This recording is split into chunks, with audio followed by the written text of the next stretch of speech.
Public Relations. Edward L. Bernays. 1945. Narrated by Skeptical Waves.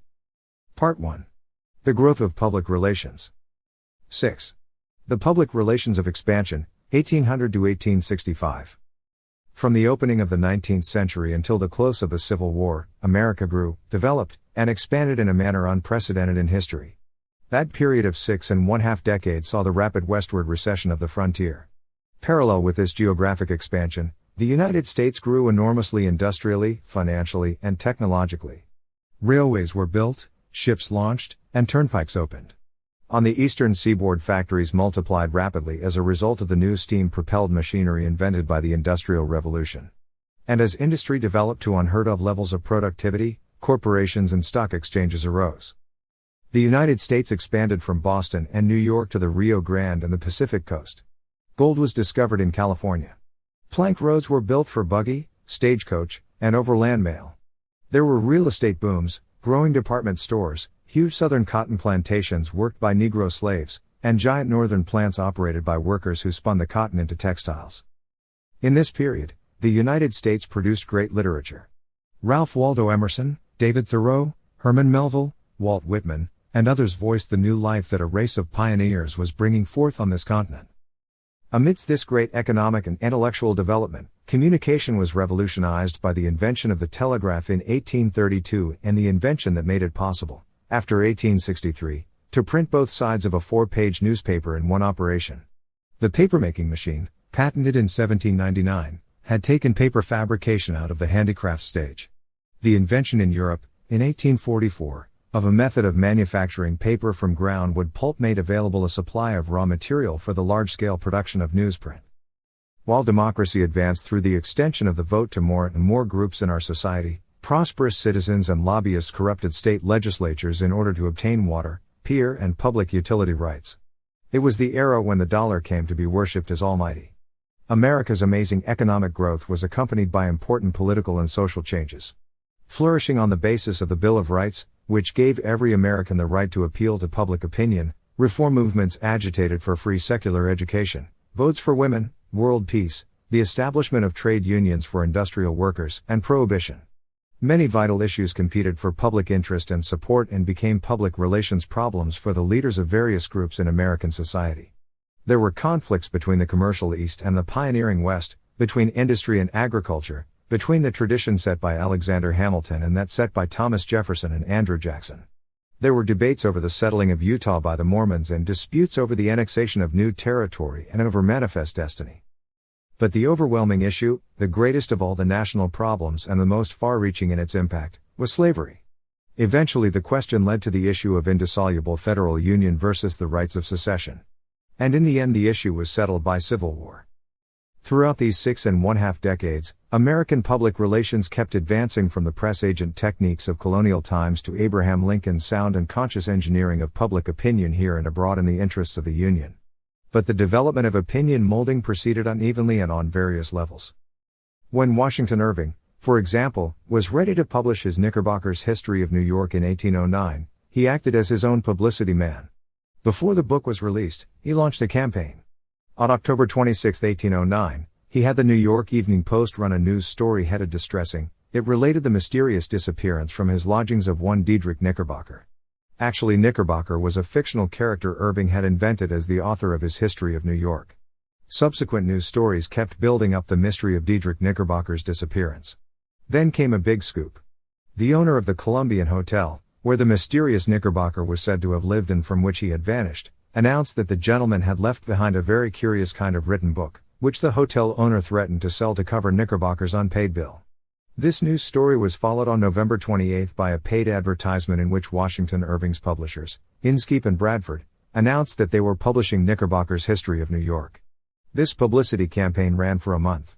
It roused widespread interest in the mysterious disappearance of Diedrich Knickerbocker and great public concern for his safety, and gave the history a big preliminary build-up. Washington Irving was able to engineer this piece of press gentry because in the first half of the century newspapers continued to depend for their material not only on their staffs but also, as William Cullen Bryant put it when he became editor of the New York Post in 1826, on friends, politicians, lawyers, and businessmen. Bryant, like other editors, felt that he received much valuable assistance and advice from these outside sources. During the half-century in which he edited the Post, he published contributions by and received visits from Martin Van Buren, Samuel J. Tilden, and other top politicians. These men were able to obtain free publicity in the newspapers because of their political power and prestige and because they could give editors important news. Other individuals and many companies obtained free publicity by either of two methods, free puffs, as they were called, or deadhead courtesies, such as free passes on the railways, extended to editors and reporters. Until the 1830s, the newspapers were usually controlled and owned by businessmen and politicians. And though they were the main avenue through which the public could be reached, people in the lower income groups could not even afford to buy them. They cost 6 cents apiece. This limited the newspaper audience considerably, prevented public opinion from influencing newspaper policy, and thus made an independent press impossible. A change came in 1830, however, with the publication in Philadelphia of the Cent, a penny newspaper. It was followed in 1834 by the New York Sun, America's first penny newspaper that was to endure. Reduction in price greatly increased the newspaper audience. By 1837 the Sun had a daily circulation of 27,000, or 5,000 more than its 11 New York rivals combined, each of which sold for 6 cents. By increasing circulation, the penny press was able to obtain advertisements, which in turn added still further to the circulation. These factors made possible an independent press in the United States. For all those who were interested in affecting public opinion, the press was now a more important medium than ever. The newspaper, de Tocqueville observed in 1835, after his historic visit to the United States, is the only instrument by which the same thought can be dropped into 1,000 minds at the same moment. The progress of America in opinion information and in presentation through newspapers is reflected in the fact that there were 800 newspapers in the entire United States in 1830. In 1840, there were 1,400. 10% were daily newspapers, the rest weekly. The newspapers were different from those we know today. They were charged by the leaders of the period with low taste, vituperation, favoritism, and venality. Actually, they were dull. It was not until much later in the 90s that newspapers turned to streamer heads, pictures, cartoons, advice to the lovelorn, dramatics, sports, and other coverage. One of those who took advantage of the increased circulation of the penny press to publicize his activities was Phineas T Barnum. This great showman, who said, "There's a sucker born every minute," announced a great, sensational addition to his circus. The sensation was Joyce Heth, an old Negro slave who, so Barnum told the public, had nursed George Washington 100 years before. Around Joyce Heth, Barnum raised a terrific editorial, popular, and scientific furor. The papers gave the story space in their news and editorial columns, and Barnum kept the story boiling by writing letters to the papers under many pen names. In some letters, signed by various fake names, he denounced himself as P.T. Barnum. Barnum, he said, was a fraud and his works were fake. In other letters, also signed by fake names, he praised himself as P.T. Barnum. Barnum, he said, was not only full of all the virtues but had performed a great public service in bringing Joyce Heth, George Washington's mammy, before the American people. Barnum did not care whether the newspapers praised or attacked him, as long as they spelled his name right. When Joyce died, an autopsy revealed she might have been 80. She could not possibly, the doctors said, have been 160-year-old, as Barnum had claimed. Barnum was deeply shocked. He publicly admitted that he had been deceived. By this time he had collected from New Yorkers as much as $1,500 a week over the years for allowing them to see the pipe-smoking negress who was alleged to have nursed George Washington. Barnum used similar publicity methods to promote other attractions, such as General Tom Thumb, the Midget, Jenny Lind, the Swedish Nightingale, with whom Barnum was said to have contracted in 1850 to pay $1,000 a concert for 150 performances, Zip, the What Is It? The Cardiff Giant, discovered in 1869, but of course a fake, and The Greatest Show on Earth launched 1871. While Barnum was developing circus press gentry in his private interest, various groups used the press to win public support for various social causes. These, too, obtained free publicity. In some cases, however, they published their own papers. In 1828, for example, the American Peace Society was formed. It emphasized the economic causes of war and preached disarmament, the outlawing of war, an international court to codify international law, and a Congress of Nations to promote international amity and goodwill. On behalf of the peace movement, William Watson started to publish the American Peace Advocate in 1834. Public relations also promoted the temperance movement, beginning with Lyman Beecher's activities in 1825. The American Society for the Promotion of Temperance was organized in 1826. By 1834 it had 1 million members. By 1830 magazines of special pleading like Noise Perfections and the New York Amulet opposed intemperance and infidelity. In 1837 the Prohibitionists launched the Journal of the American Temperance Union, which achieved worldwide circulation. Religious in tone, the magazines, pamphlets and books of the temperance movement were strongly moralistic. Agents founded local societies throughout the country.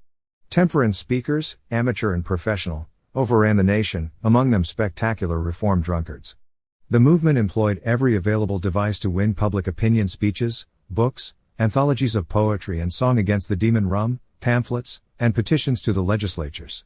One of the most effective devices was the simultaneous meeting of mass conventions, held once a year from 1833 on in the United States, Canada, and England.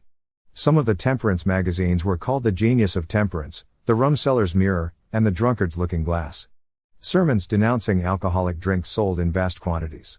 One by the Reverend Eli Merrill sold 2 million copies. As a result of this publicity for temperance, farmers stopped furnishing liquor to their laborers at harvest time. The Baltimore and Ohio Railroad refused to sell liquor on its trains. Temperance hotels appeared all over the country. More than 1 million people signed the pledge never to drink alcohol in any form. Several states and cities passed restrictive legislation, and in the 1840s Maine passed the first state prohibition law. On the whole, however, the results of the nationwide temperance campaign were not commensurate with the time, money, and energy spent. But, as we have said, amidst all these developments throughout the country, one great issue more and more absorbed public attention and gave rise to accelerated debate: the issue of slavery. It came to the fore as early as the 1820s, when men like Benjamin Lundy preached the emancipation of slaves. This great debate was regional in character. Southern orators, writers, newspaper editors, and legislators defended slavery and denounced the wage labor of the North. At the same time, spokesmen for Northern industry attacked the slave system. These two great sections of American opinion pleaded their respective causes with the public in election campaigns, newspapers, sermons, pamphlets, books, and legislative battles. The anti-slavery forces found a powerful voice in William Lloyd Garrison. His paper, The Liberator, which he founded in 1831, exerted a mighty influence, the Encyclopedia Britannica tells us, and lived to record not only President Lincoln's proclamation of emancipation, but the adoption of an amendment to the Constitution of the United States forever prohibiting slavery. So powerful was Garrison's moral crusade against slavery by the printed and spoken word that other newspapers were afterward established upon the same principles. Anti-slavery societies, founded upon the doctrine of immediate emancipation, sprang up on every hand. The agitation was carried into political parties, and into ecclesiastical and legislative assemblies, until in 1861 the Southern states, taking alarm from the election of a president known to be at heart opposed to slavery though pledged to enforce all the constitutional safeguards of the system, seceded from the Union and set up a separate government. Garrison's Liberator denounced slavery as a crime, a damning crime.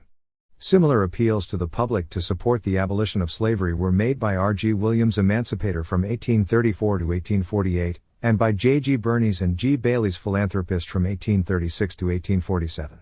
In 1852 literature was used as a weapon in the cause of abolition with the publication of Harriet Beecher Stowe's Uncle Tom's Cabin, an anti-slavery novel that swept the country and roused the emotions of people who had never before been reached by books. In 1832, Garrison organized the New England Anti-Slavery Society. This was followed by many anti-slavery societies throughout the North to which prominent men and women belonged.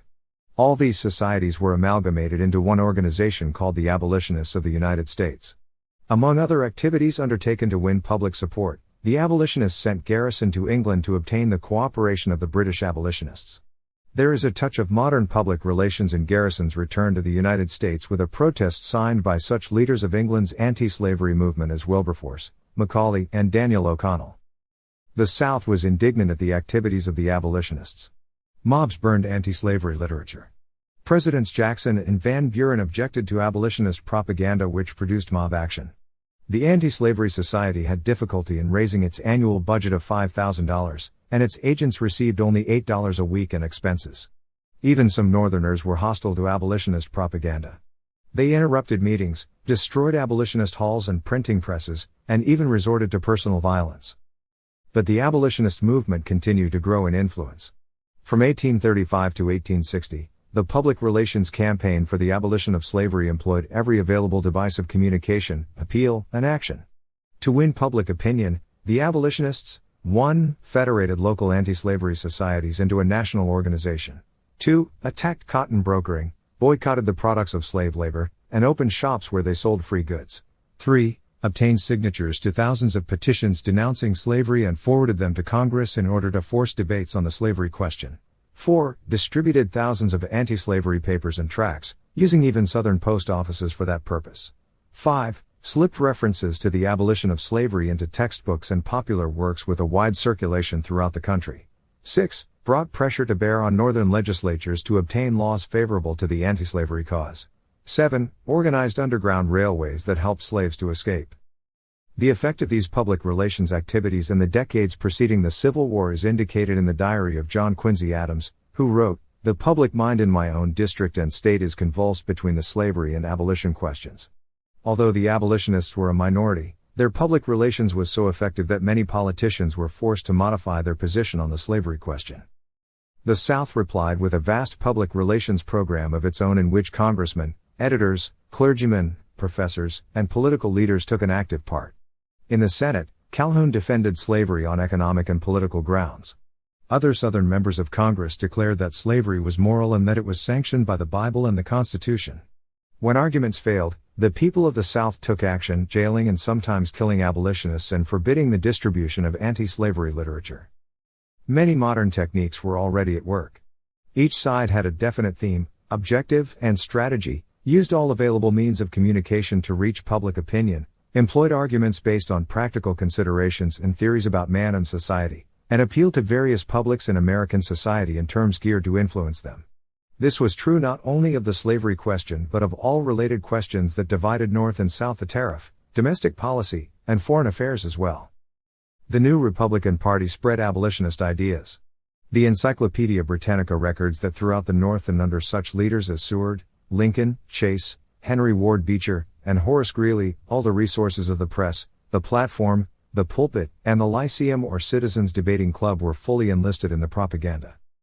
This war of opinion came to a climax in the presidential campaign of 1860 when Democrats split and the Republican candidate for President of the United States was Abraham Lincoln.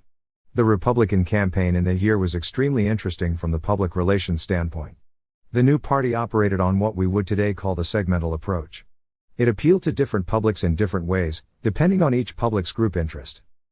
Lincoln maintained a cautious silence while Republican Party stalwarts campaigned for him in accordance with the requirements of the situation. Where feeling against slavery was strong, they emphasized the party's declaration against the extension of slavery. Where anti-slavery feeling was weak, they stressed other issues. Carl Schurz appealed to labor and the German vote. In the iron and steel areas of Pennsylvania and New Jersey, Republican orators stressed the protective tariff. In the North and West, Seward stressed manifest destiny, the great future of American commerce all over the world, the inevitable clash between America and Russia in the Far East. Indeed, the issue of slavery was not paramount in the campaign of 1860. A greater role was played by economic, political, and constitutional questions.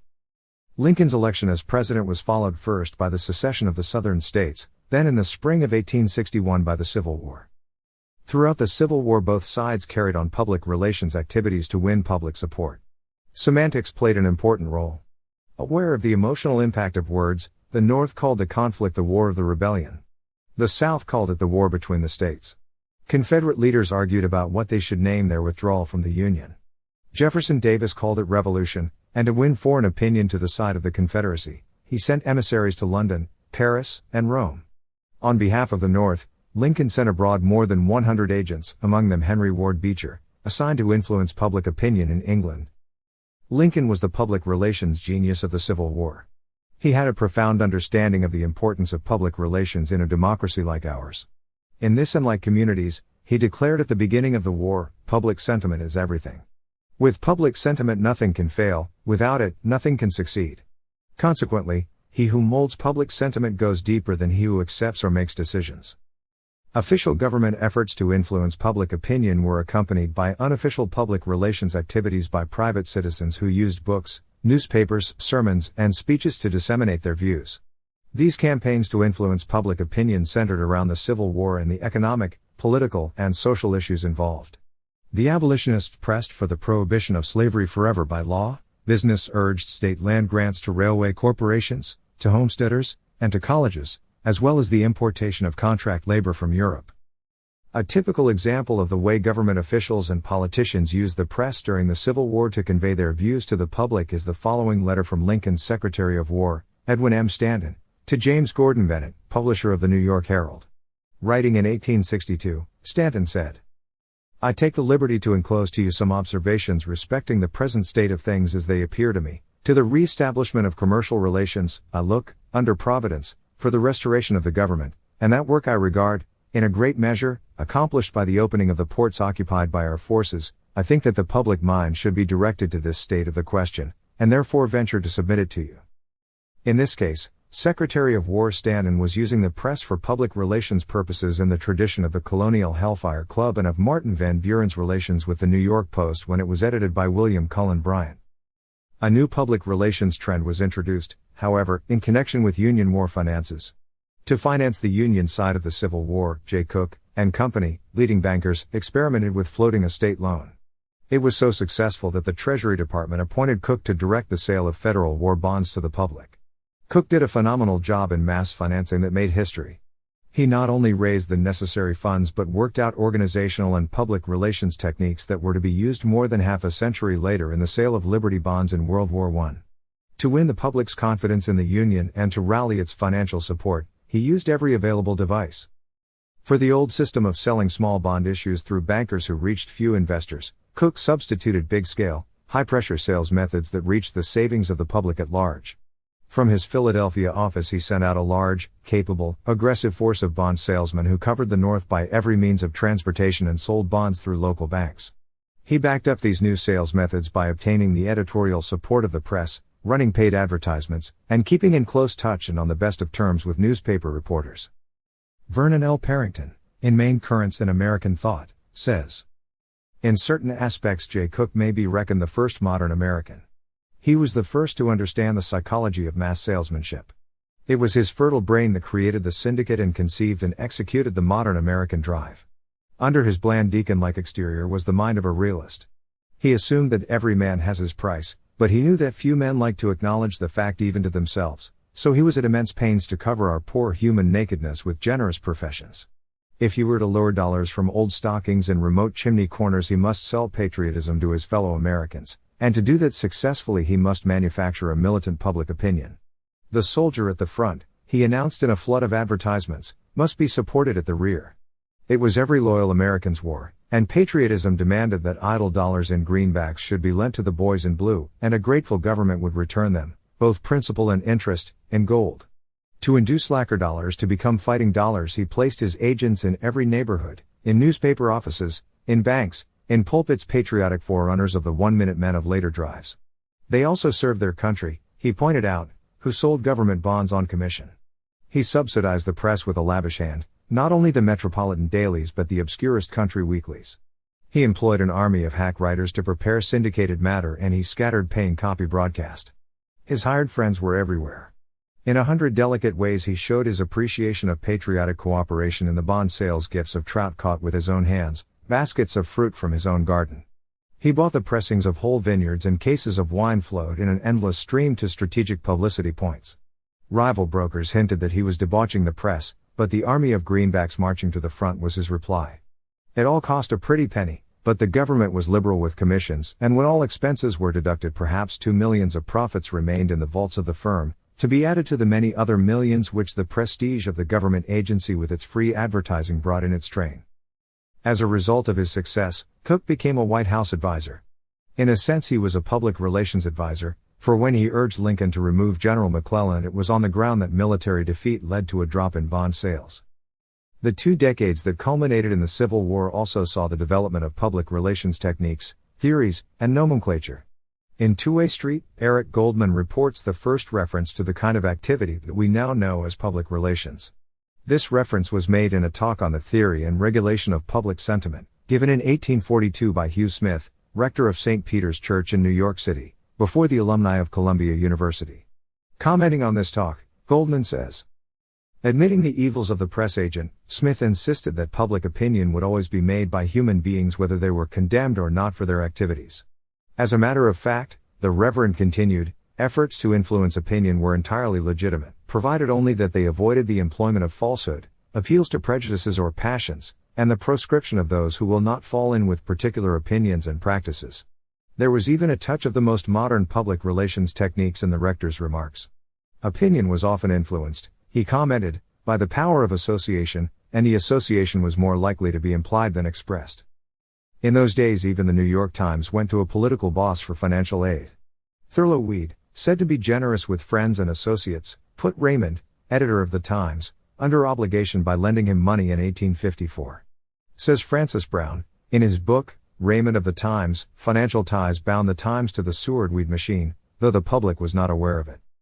As has been pointed out, the growth of the penny press resulted in the rise of advertising as a main source of income for newspapers. This situation gave the advertiser significant influence over the news and editorial columns. The tendency was to give the advertiser not only space for which he paid and in which he announced his wares, but in addition free puffs in the news and editorial sections. Papers also published paid advertisements in the guise of news or editorials. By the late 1840s, some newspaper publishers began to look askance at these practices. In 1848, James Gordon Bennett's New York Herald announced that it would no longer disguise paid advertisements as editorial notices. All advertisers would be on an equal basis, the Herald said, adding that from now on it would show no preference to any class, company, association, corporation, interest, or individual. Despite Bennett's innovation, other newspapers continued to give advertisers free puffs and to run paid announcements disguised as news or editorial comment.